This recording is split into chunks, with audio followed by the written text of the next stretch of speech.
Have you ever been in a heated argument, your chest tight, fists clenched, and just one word away from exploding? Have you wished you could stay calm like a sage, speaking only when it truly matters, instead of saying something you'd regret? What if I told you there's a secret weapon that helps you face conflict with grace, wisdom, and unshakable control? In moments of tension, when every word feels like a match near gasoline, you don't need to fight back. You need to stay grounded. Whether it's a heated office debate, a family feud, or a stormy comment thread online, what you truly need isn't a counterattack, it's clarity. And that's exactly where Stoic philosophy steps in, inspired by the timeless teachings of Seneca, Epictetus, and Marcus Aurelius. This video reveals 13 Stoic strategies to help you face conflict not with fists, but with inner mastery. These techniques aren't easy. They take patience, self-discipline, and emotional strength, but the rewards? Deep peace, stronger relationships, and a level of mental clarity that few ever achieve. So let's dive into Lesson 1. Enter the mind of your opponent. Picture yourself standing at the edge of a raging river, waves crashing, whitewater foaming with fury. Instinct says jump in and fight the current. But a Stoic? He pauses. He doesn't react to the surface chaos. He focuses on the deeper currents. That's the first Stoic tactic, not to win, but to understand. It means setting aside judgment, stepping outside yourself, and seeing the situation as an observer. Imagine you're a fly on the wall, watching everything unfold without attachment. Epictetus once said, "It's not things that disturb us, but our view of things." So how do you start seeing more clearly? Pause. Breathe. Step back. Let your emotions settle. Then, calmly observe. What's really driving the other person? What might they fear, misunderstand, or need? Once you begin to think from their perspective, you reclaim the most powerful advantage in any conflict: emotional clarity. Now that you've stepped into your opponent's mind, it's time to dig deeper, not to agree, but to understand. Imagine you're still standing beside that turbulent river from earlier. But now, instead of jumping in or stepping back, you kneel beside the water. You begin studying the flow beneath the surface. You're no longer reacting, you're learning. This is the second Stoic technique: seek understanding, not victory. When conflict arises, most people prepare to argue, but the Stoic prepares to inquire. Instead of firing back, they ask with genuine curiosity. What brought you to this point? What are you really concerned about? What matters most to you right now? These aren't just polite questions. They're tools of emotional archaeology, carefully brushing away the dust to find the bones of what truly matters underneath. Because beneath every disagreement is something deeper: a fear, a need, a personal story that shaped the other person's worldview. Maybe it's a fear of being unheard. Maybe it's pain from an old betrayal. Maybe it's the pressure of responsibilities they never asked for. When we examine someone's position not to validate it, but to empathize, we unlock unexpected truths. We discover shared humanity, and often, in that hidden emotional terrain, lies a quiet bridge, a chance to connect instead of clash. Seneca once said, "We are more often frightened than hurt, and we suffer more in imagination than in reality." So ask yourself, what might they be imagining? What hidden worry are they carrying? If you can spot that, the conflict starts to soften. Think of it like this: you're not just trying to win a debate, you're trying to map the emotional geography behind someone's behavior. And when you can see the terrain clearly, the path forward becomes far less treacherous. But of course, not every conflict is worth exploring this deeply. Some rivers aren't worth crossing at all. That leads us into Lesson 3. Choose your battles wisely. After you've taken the time to understand your opponent's mind and emotions, a deeper question quietly arises. Is this even a battle worth fighting? Imagine yourself standing on a hill, overlooking a vast battlefield. Each disagreement, each heated argument below is like a flag waving in the wind, daring you to charge. But a true Stoic doesn't rush in blindly. He pauses, he evaluates, he asks, is this really worth my energy? Will this matter in a week, a month, a year? This brings us to the third Stoic strategy: choose your battles wisely. The Seneca pause. First, slow down. Seneca once wrote, "The best cure for anger is delay." That doesn't mean you ignore the issue. It means you don't rush into it. Take a breath, step back, let the heat cool before you decide how, or even whether, to respond. In the heat of the moment, Perception is often distorted, and what feels like a mountain might, in truth, just be a pebble in your shoe. The Epictetus filter. Next, ask yourself, is this truly significant? Epictetus taught that it is not things themselves that disturb us, but our opinions about them. So pause and reflect. Is this hurting my values, my peace of mind, or my well-being? Or is it just a bruised ego trying to defend its pride? The Marcus principle. Sometimes, silence is the most powerful move. Marcus Aurelius believed that not reacting at all is often the wisest response. Letting go, ignoring minor slights, or simply not entering the ring at all isn't cowardice, it's discipline. Why waste energy on every minor offense when your peace is far more valuable? The Stoic cost-benefit analysis. Every conflict demands something from you, emotionally, mentally, and sometimes physically, so weigh the costs and rewards. Ask yourself, if I win this argument, what will I gain? And if I lose, what will it cost me? Sometimes the greatest strength is not in winning, but in walking away with grace. Choosing your battles wisely is not a sign of indifference. It's a mark of maturity. It shows you understand that time, energy, and emotional clarity are limited resources. And by conserving them, you invest in what truly matters. So once you've determined the battle is worth fighting, the next crucial step is this. Clarify what exactly you're fighting for. After choosing your battles wisely, the next step is critical. How you communicate once you've decided to engage. That brings us to Stoic strategy number 3. Speak with calm and clarity. Picture this. You're standing across from someone you're in conflict with. Your heart is racing, your mind is full of arguments, counter-arguments, and retorts waiting to be fired like arrows. But instead of raising your voice or throwing verbal punches, you pause, breathe, and speak with steady intention. That's what the Stoics teach us. Strength lies not in loudness, but in restraint. Seneca once wrote, "No man is hurt but by himself." That's especially true in communication. When we lash out, we may feel strong, but we often weaken the message. Stoicism instead encourages clear, composed expression, where the goal isn't to dominate, it's to connect. Let's break this down with 5 Stoic-inspired communication habits you can start applying today. 1. Practice deep listening. Don't just wait for your turn to speak. Truly listen. Watch not only their words, but their posture, tone, and emotions. Nod thoughtfully. Maintain eye contact. When someone feels seen and heard, they stop defending and start opening up. Listening well is half the battle. 2. Acknowledge. Don't attack. You don't have to agree with someone to respect their emotions. Try phrases like, "It sounds like this is really important to you. I can see how that would feel frustrating." Acknowledgement disarms defensiveness. It's empathy, not surrender. 3. Speak from your experience. Drop the blame game. Instead of saying, "You always do this," say, "I feel disrespected when I'm interrupted." Using I statements turns conflict into conversation. It lowers the emotional walls and invites problem solving instead of power struggles. Point 4. Calm is stronger than loud. Speak with conviction, not aggression. Keep your voice steady and your tone respectful. The most powerful voices are often the quietest, because people lean in to hear them. Don't escalate. De-escalate. Speak to be understood, not to overpower. 5. Aim for solutions, not victories. You're not in the ring to win. You're here to solve something that matters.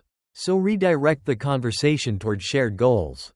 Ask, what do you think would be a fair next step? How can we move forward from here? When both sides feel like they've been heard and respected, resolution becomes possible. This kind of calm, measured communication doesn't just reduce conflict, it builds bridges. And the more you practice it, the more you become a person others trust in moments of tension.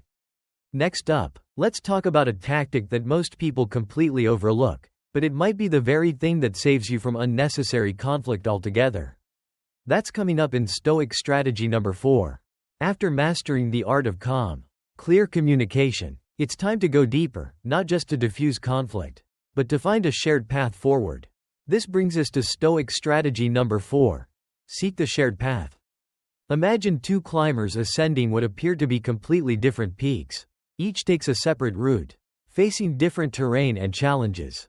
But as they ascend, they slowly realize their trails converge at the top, leading them to a common summit, where clarity and understanding await. That image perfectly captures the essence of this strategy. In most conflicts, Despite the surface-level clash of values or goals, the Stoics urge us to look beneath the surface, to uncover the deeper currents of emotion, needs, and values that may actually align more than they divide. So how do you find that shared path? Here's how. 1. Shift from me versus you to us together. Move from an adversarial mindset to a cooperative one.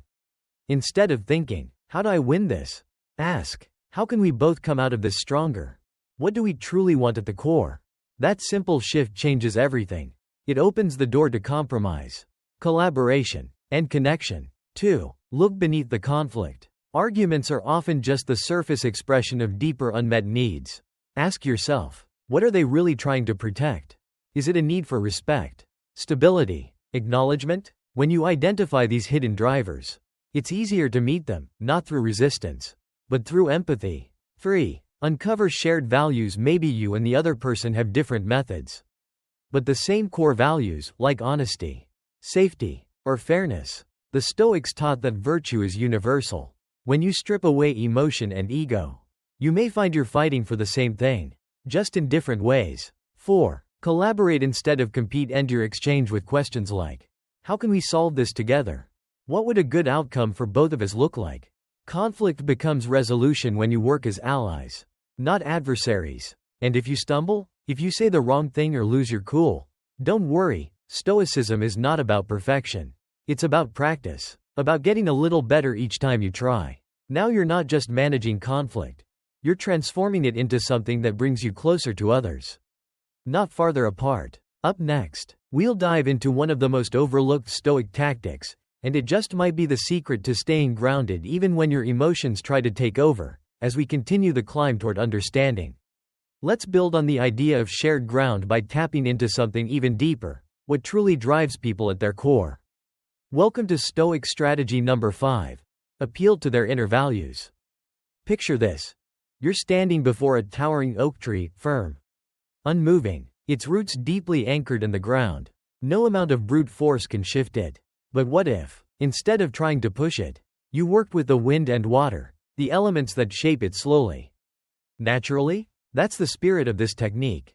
Rather than challenging someone head-on or attacking their stance, the Stoic path encourages us to understand and speak to their internal compass, the beliefs, morals, and principles that quietly shape their actions. It's not manipulation, it's persuasion through respect and alignment. So how do you apply this in practice? 1. Uncover their values, like a Stoic archaeologist. Before trying to win someone over, step into their world. What matters most to them? Is it fairness, loyalty, freedom, security? People are rarely moved by facts alone, but speak to what they already care about. And you'll open the door to real connection. 2. Frame your message around their beliefs. Instead of demanding agreement, show how your solution aligns with their values. For example, I know you value fairness. That's why I think this option gives both sides a chance. You've always prioritized loyalty. This path honors that commitment. Now, you're not pushing, you're guiding from within.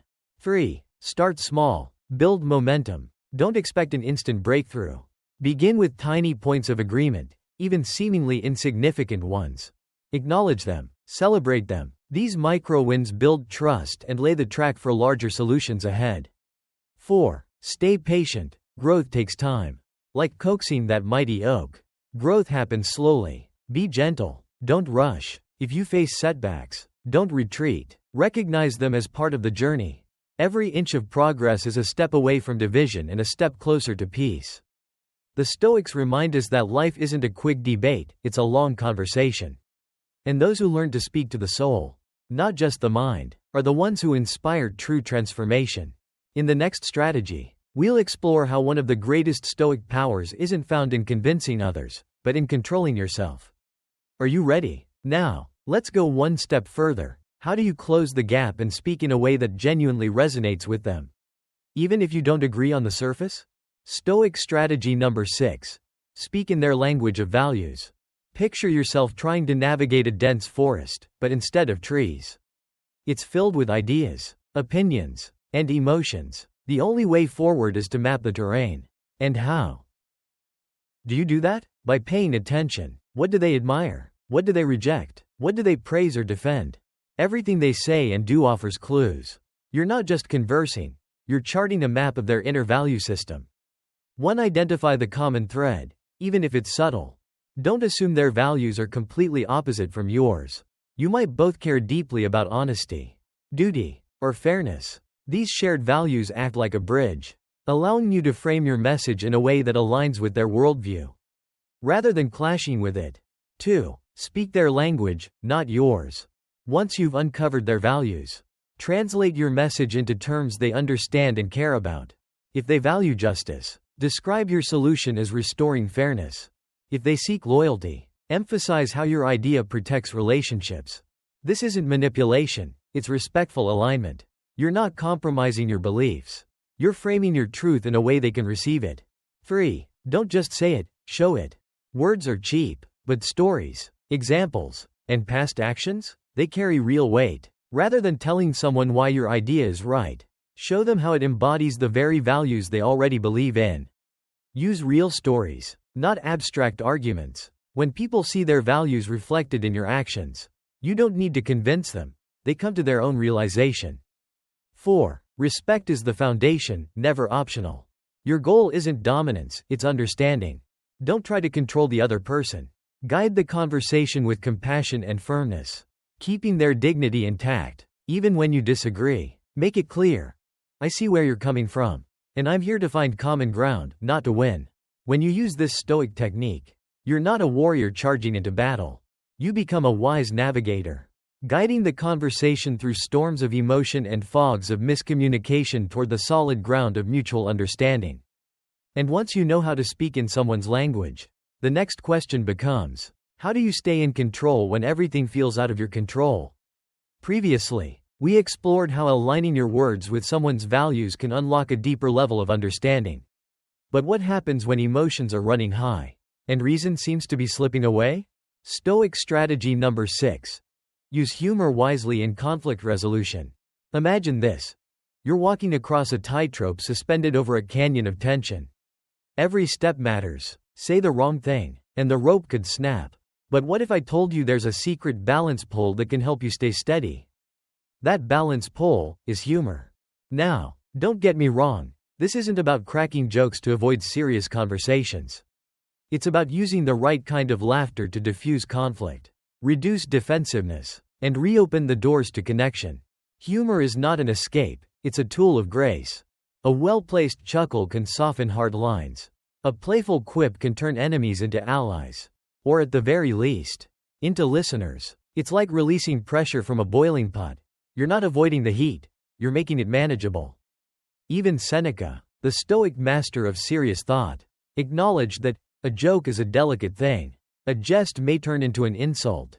In other words, use it wisely, or risk making things worse. So how do we walk the comedic tightrope? Here's your guide. 1. Know your audience before you open your mouth. What's funny to one person might be offensive to another. Take a moment to ask, does this person enjoy sarcasm? Are they sensitive about certain topics? If there's any doubt, play it safe. Better to smile gently than to laugh at the wrong thing. 2. Avoid mockery. Aim for shared amusement. The goal is to laugh with, not at. Humor should create unity, not division. Avoid using it to poke fun at others or dominate the conversation. If in doubt, self-deprecating humor is usually safest. It shows humility, not arrogance. 3. Timing is everything. You wouldn't use a fire extinguisher before seeing smoke. Likewise, don't force jokes in the middle of emotional intensity. Wait for the moment to breathe. When the temperature cools, then, and only then, introduce gentle humor. 4. Stay kind, not clever. The best kind of humor in conflict isn't about being witty. It's about being human. Simple things, a shared memory, a light-hearted metaphor, a small irony, can shift the energy without causing harm. Used well, humor can remind both sides, hey, we're just people, trying to figure this out. It can turn a heated moment into a turning point. And more importantly, it can lead to breakthroughs that shouting never could. So the next time you're locked in a tense exchange, ask yourself, can I find something light, something real, that can soften this moment without diminishing its importance? If the answer is yes, you've just found one of Stoicism's most underrated strengths, the The power to be light without being weak. Magic wand. And now, let's go one level deeper. Because sometimes, the greatest act of strength is to walk away. Ready to discover why? Let's explore Stoic Strategy 7. We explored how humor, when used wisely, can diffuse tension and open doors to connection. But what if humor isn't enough? What if jokes fall flat and tensions still run high? That's when it's time to reach for something even more powerful: empathy. Stoic Strategy number 7. Offer empathy. Picture yourself on a rugged mountain trail, staring across a ravine at someone climbing from the opposite direction. Their anger echoes like a storm through the valley. You feel the urge to yell back, to defend yourself across the distance. But the Stoic wouldn't shout, they'd slowly descend, cross the gap, and offer an open hand.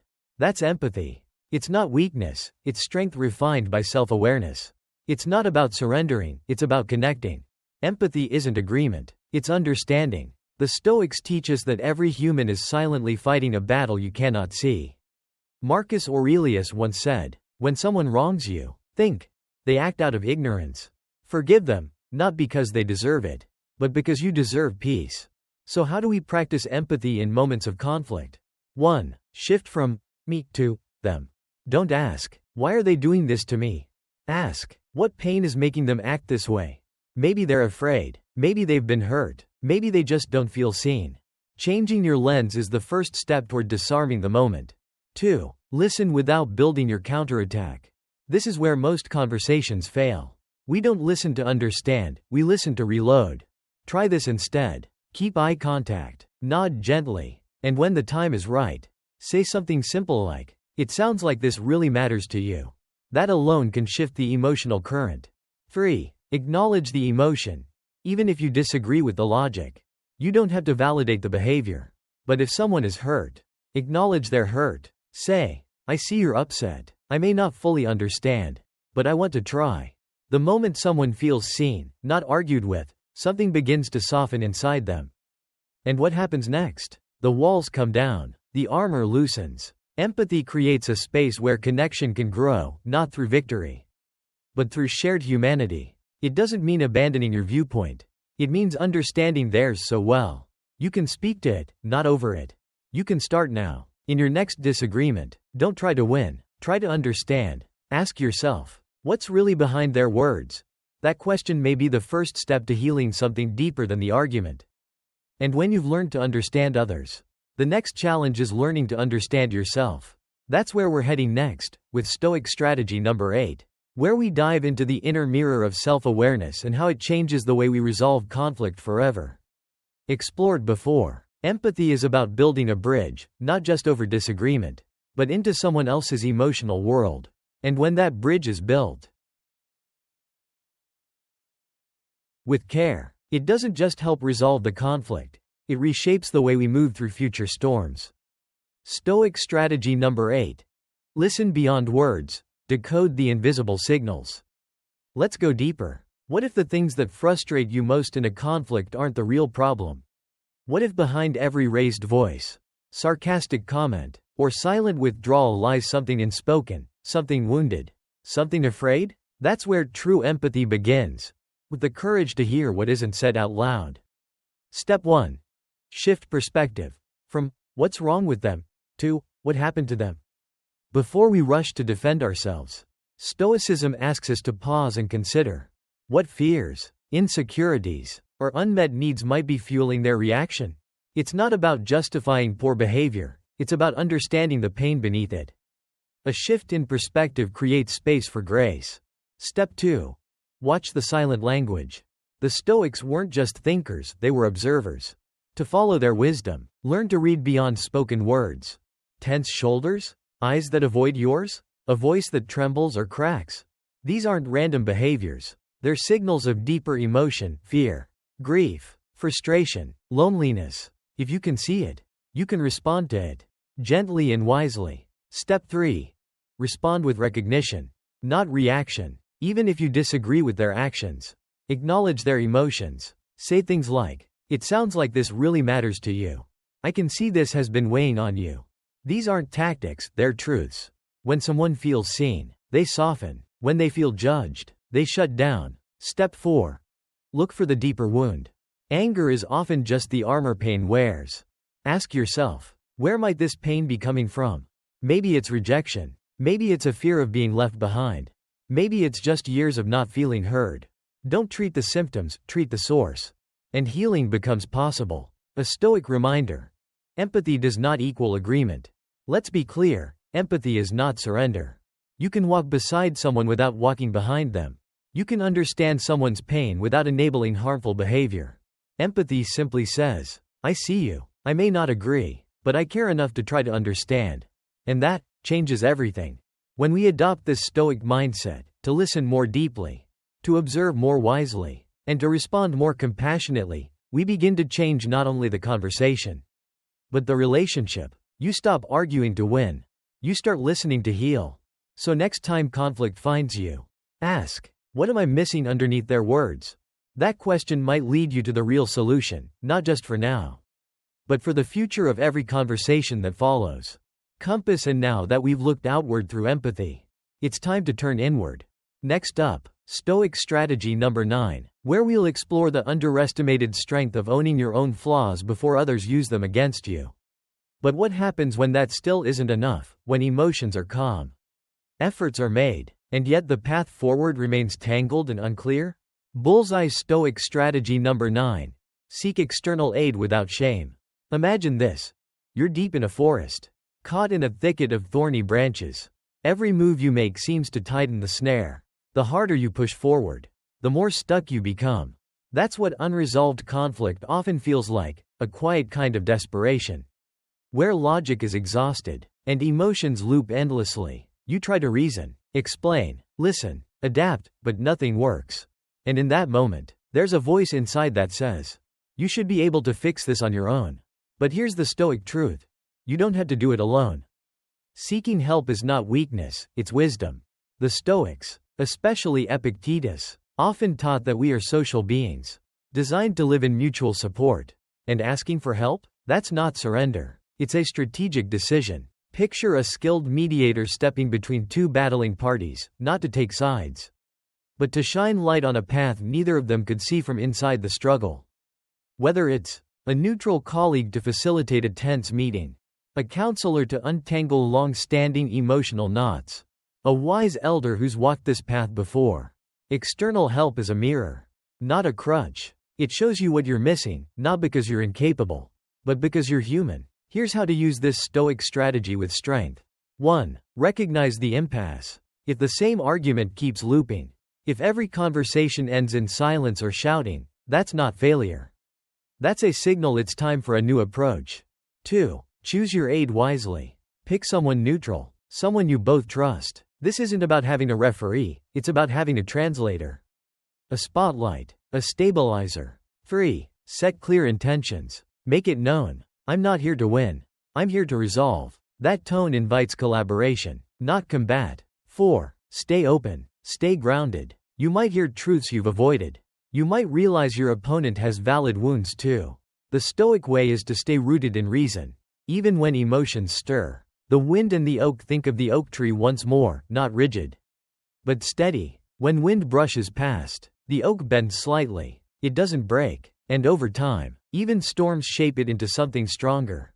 Compromise, when guided by wisdom, not pressure, becomes strength, not surrender. So don't fear the advisor, the mediator, the helping hand. Invite them, because sometimes the most courageous move is admitting you need one more voice to reach peace.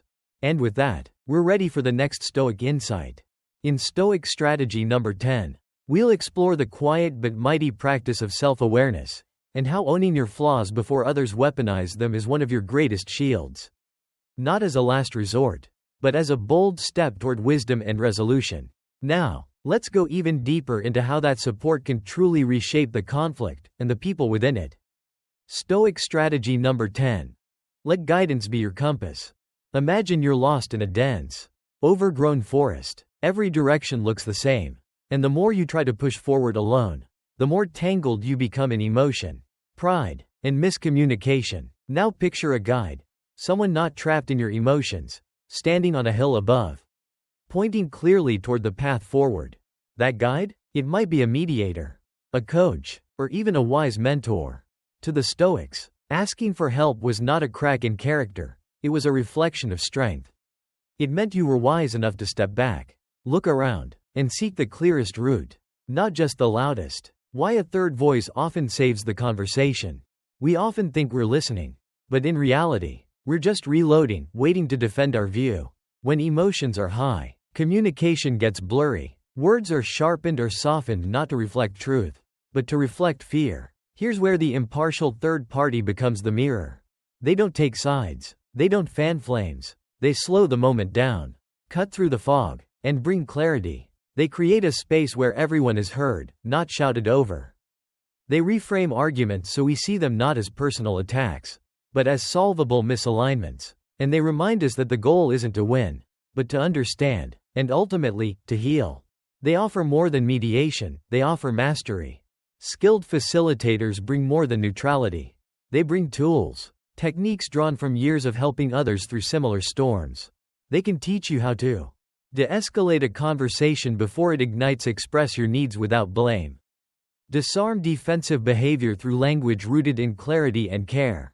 And most importantly, listen with the intent to understand, not reply. The long-term payoff? Conflict becomes a classroom. Every conversation they help you resolve becomes a case study in self-mastery. Every tense exchange becomes a step toward a better version of you. You don't just walk away from the argument. You walk away better equipped for the next one. As the Stoics would say, it's not just about fixing the moment. It's about building the kind of person who doesn't break in the storm.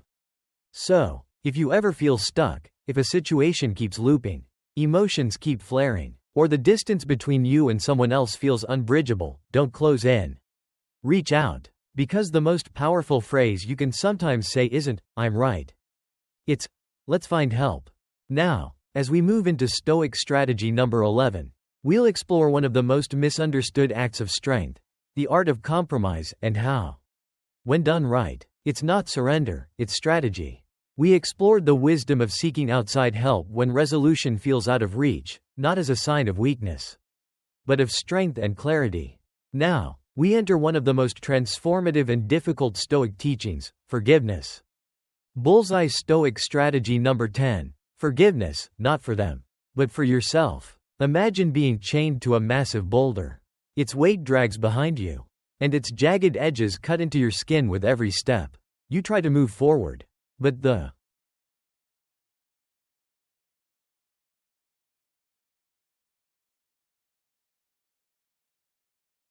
burden of resentment and unresolved pain holds you back. Every memory of betrayal, every word that hurt you, adds more weight to the load. This is where Stoicism steps in with a powerful insight. Forgiveness is not approval, it's liberation. Seneca once wrote, "The one who seeks revenge keeps their wounds always open." Forgiveness is not about pretending the past didn't happen. It's about choosing to stop bleeding from it. Turn the focus inward, it's about you, not them. Start by shifting your attention inward. Ask yourself, what is this anger really costing me? How much peace have I traded just to keep this pain alive? Is holding on to this helping me, or harming me? When you hold on to resentment, it doesn't punish them, it punishes you. It drains your energy, clouds your judgment, and dims your joy. Forgiveness gives you back control over your mind and your emotional well-being. Change the perspective, from blame to understanding. Sometimes forgiveness requires widening the lens. What if their hurtful actions came from a place of fear, immaturity, or their own pain? This doesn't excuse them, but it helps explain them, and that explanation can lighten your burden. It's not about justifying their behavior. It's about releasing yourself from the grip it still has on you. Let go, but remember the lesson. Forgiveness doesn't mean forgetting. It means releasing the emotional poison, the bitterness, the grudge, the inner war. You remember the lesson, but you let go of the pain. You take the wisdom forward, and you leave the wound behind. Practice forgiveness, again and again. Forgiveness isn't a one-time decision. It's a process, a discipline, a choice you may have to make repeatedly, especially on hard days. But with each repetition, the burden gets lighter. Don't wait for an apology to forgive. You don't need permission to set yourself free. Forgiveness is a gift you give to yourself. So, the next time you feel weighed down by something someone did to you, ask yourself, Do I want to carry this forever? Or am I ready to let go and breathe again? Let this be the moment where you untie the chain. Where you choose clarity over chaos. Peace over pain. Because up next, in page 14, we'll explore how conflict, when approached with Stoic wisdom, can become a mirror. A reflection that shows you not just who they are, but who you are becoming. Following the journey of forgiveness, the gift you give yourself, we now shift into deeper territory. How to turn conflict into fuel for personal growth. Not everyone is willing to look at a disagreement and ask, what can I learn? Father Stoic strategy number 11. Growth from the ashes of conflict. Picture yourself as a phoenix, burned by disappointment, frustration, or misunderstanding, and yet, from the ashes, you rise again, stronger, wiser, more aware than ever before. This isn't just poetic imagery, it's a practical mindset rooted in the words of Epictetus. Make the best use of what is in your power and take the rest as it happens. Conflict is inevitable, but for those who walk the Stoic path, it's not just something to survive, it's something to use as fuel to evolve in mind, in character, and in spirit. See conflict as a classroom, not a battlefield. Every disagreement, no matter how messy, carries a hidden curriculum. Ask yourself, how did I react? What emotions took over? Did something in this hit a deeper nerve than expected? These aren't questions of blame, they're tools for self-awareness. Often, one honest reflection in the aftermath of conflict teaches you more than an entire year of peaceful routine. Person in lotus position, rewind with purpose, not regret, but revelation. Use journaling, meditation, or even just a quiet walk alone to revisit past arguments. Ask, how would I handle that situation differently today? What did I say that I now realize was unnecessary? Where did I hold back out of fear or pride? Stoicism doesn't ask you to be perfect. It teaches you to be present, to be awake inside your own life. And once you're awake, everything becomes a lesson. Forgive yourself. Learn the pattern. Break the cycle. Forgiveness isn't just for others. Sometimes, the hardest person to forgive is yourself, for yelling, for shutting down, for staying too long, or leaving too early. But here's a liberating truth. You did the best you could with the awareness you had at the time. This mindset doesn't excuse poor behavior. It allows you to release shame, reclaim clarity, and move forward with deeper emotional intelligence. Every argument is a map, if you know where to look. Ask yourself, what part of me reacted the most? Was it my ego? My fear of being misunderstood? What boundaries were crossed that I didn't protect? The goal isn't to win or even to resolve every conflict perfectly. It's to come out of it clearer than when you went in. To know yourself better, to trust your strength more. So the next time you find yourself in conflict, don't just think, how do I get out of this? Instead, ask, how can I grow because of this? And coming up in page 15, we'll go even deeper into how to rebuild trust, not through grand gestures, but through quiet action, consistent presence, and grounded integrity. Because some bridges can only be rebuilt by the kind of footsteps that move slowly and with great care. Ready to keep going? Let's turn the page. As we carry forward the Stoic principle of growth through introspection, we arrive at a pivotal point, one where self-awareness must evolve into action. Stoic strategy number 13. Grow through reflection and action. When you begin to see conflict not just as a disruption but as an invitation to evolve, everything changes. The argument that once felt like a dead end becomes a mirror. But the real shift happens when you don't just stare at your reflection. You move because of what you've seen. Reflect like a philosopher. Act like a warrior. Don't just replay the disagreement in your head, study it. Ask yourself, why did I respond that way? What belief or boundary did this person press against? Was I defending a value, or feeding my ego? This isn't about assigning guilt. It's about becoming honest with yourself. The more sincerely you examine your patterns, the more power you have to reshape them. But don't stop there. Awareness without action is just rumination. Turn insight into action. Every realization is a tool. Once you've identified where you fell short, whether it was impulsive speech, lack of empathy, or avoidance, build a plan. Did you interrupt too quickly? Practice active listening. Did you lose emotional control? Explore breathing techniques or journaling. Did you misjudge the other person's intent? Practice curiosity before conclusions. Let each insight become a stepping stone toward better conversations. Not just internal conclusions. Seek feedback from the right guides. Even the strongest minds need mirrors that reflect truth. Find someone you trust, a mentor, friend, therapist, who can challenge you lovingly and keep you accountable. Ask them, did I come across the way I intended? How would you have handled that moment? What am I not seeing? A Stoic doesn't fear critique. They invite it, knowing that the right question can unlock a better version of themselves. Practice in small, real moments. Growth doesn't happen in retreats, it happens in traffic, in tense meetings, in awkward dinners. You'll know you're changing not when things get easier, but when you start responding differently to what used to trigger you. Don't aim for perfection, aim for progress. And now that you've reflected, learned, and adjusted, what comes next? After you've grown from conflict and built clarity within yourself, it's time to protect what you've earned, your peace, your power, and your sense of self. Stoic strategy number 12. Set boundaries, the territory of peace. Picture yourself standing on a quiet beach. Waves lap gently at your feet. The sun is warm, the breeze soft, but suddenly, someone walks too close, invading your space, disturbing the calm. Maybe they didn't mean to, but you feel it, the discomfort, the tension rising, and in that moment, you have two choices: stay silent and shrink, or draw the line. Boundaries aren't walls, they're invitations for respect. They're the quiet, firm way we say, I respect myself, and I hope you do. 2. Tune in to your inner compass. Before you can set a boundary, you have to know what's been crossed. Maybe it's a tone someone uses, a habit of interrupting, or a repeated disregard for your time. Notice how it makes you feel, not to judge, but to understand. Ask yourself, what specifically is making me feel uneasy? What behavior have I been tolerating that I no longer want to accept? When did this start, and why did I allow it? By identifying what your soul is trying to protect, you begin the process of reclaiming your space. Say no without apology.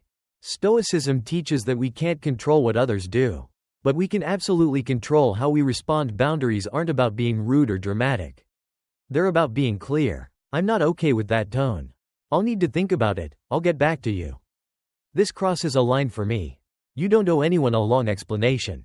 Boundaries don't need justifications, they need consistency. Boundaries are invisible armor. They don't isolate you, they protect your energy. And they teach others how to treat you. Remember, you don't have to say yes to every request. You don't have to stay in conversations that exhaust you. You're not wrong for valuing your peace. Healthy boundaries don't push people away. They help keep the right people close, the ones who understand and respect your values. When you begin living from this place, people start responding differently, not because you asked them to, but because you taught them how to show up around you. And once your boundaries are in place, there's one final skill every Stoic must master. The hardest one, but also the most liberating. The art of walking away. Because sometimes, the most powerful move is the quiet one that says, I don't need to win. I just need to protect my peace. We'll explore this in the final Stoic strategy, in the next chapter. After setting clear boundaries, the next step is learning how to stand by them with quiet strength. That's where your inner peace truly begins. Stoic strategy number 12. Set boundaries, protecting your inner space. Picture yourself standing on a pristine beach. Gentle waves washing over your feet. But slowly, someone begins to step closer, crossing into your personal space, disturbing the calm you've carved out for yourself. If you don't establish your limits, those waves won't just brush your feet, they'll sweep you away. In Stoic philosophy, setting boundaries isn't about building walls. It's about lighting a lighthouse, a guiding beam that lets others know where the rocks are so they don't crash into them. Start from within. Before you can say no to others, you must be able to say yes to yourself. Ask, what matters most to me? What behaviors leave me drained, disrespected, or overwhelmed? Which actions align with my values, and which ones chip away at them? Identifying your core values and emotional needs forms the foundation for all healthy boundaries. This isn't selfishness, it's self-care. Speak clearly, words, not walls. When you express a boundary, let your words be tools of connection, not weapons. Avoid passive aggression, guilt-tripping, or vague frustration. Instead, use I statements that communicate your needs with calm assertiveness. For example, I need some quiet time in the evenings, speaks volumes more effectively than, "You never give me space." Speak not to dominate, but to be understood. Respect invites respect. Stand firm. Like a lighthouse in the storm. A lighthouse doesn't sway with the tide. Once you've drawn your line, hold it steady. Don't retreat due to guilt or fear of conflict. Each time you uphold your boundary, you're showing others, and yourself, that your peace is worth protecting. Consistency isn't about being rigid, it's about honoring the truth you've already claimed. Expect resistance. Respond with grace. Not everyone will welcome your boundaries.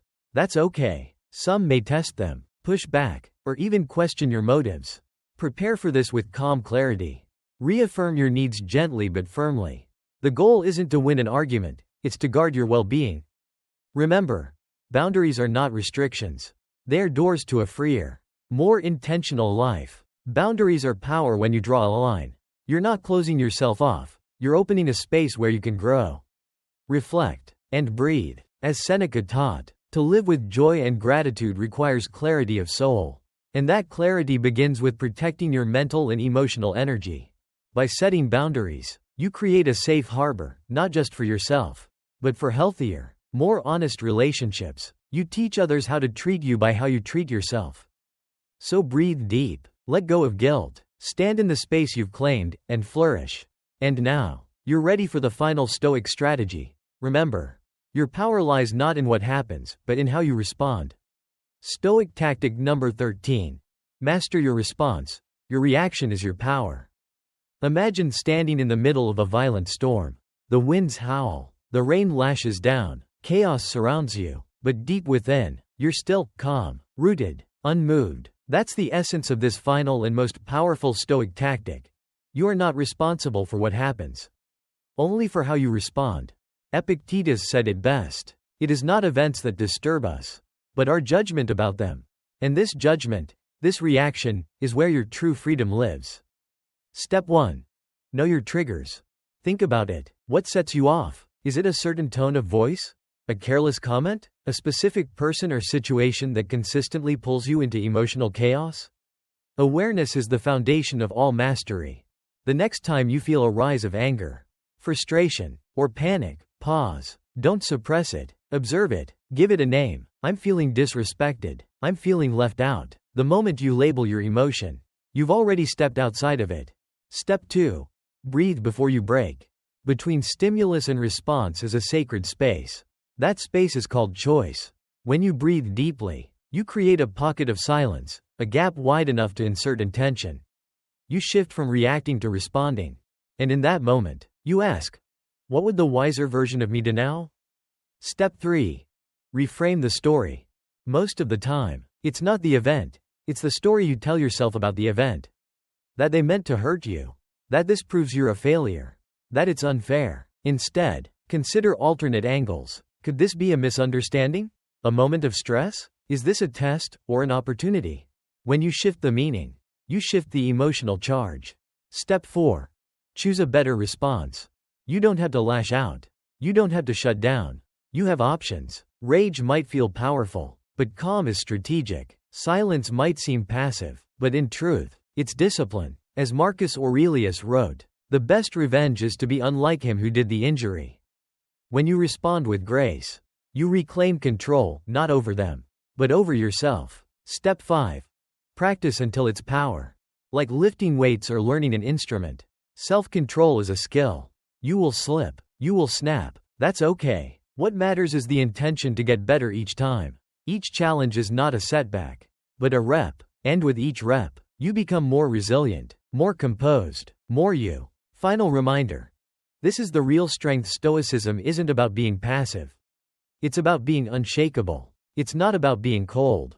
It's about being clear. You don't win by defeating your enemies. You win by not being ruled by them. And the person you become, the calm, wise, grounded version of yourself, that's the real prize. So when life pushes, don't push back blindly. Pause. Breathe. Choose. Because you are not your anger. You are your awareness. Now that you've walked through all 13 Stoic tactics, it's time to apply them. Which one spoke to you most? Which will you try today? If this guide helped you, share it. And remember, true victory begins when we learn to rule ourselves.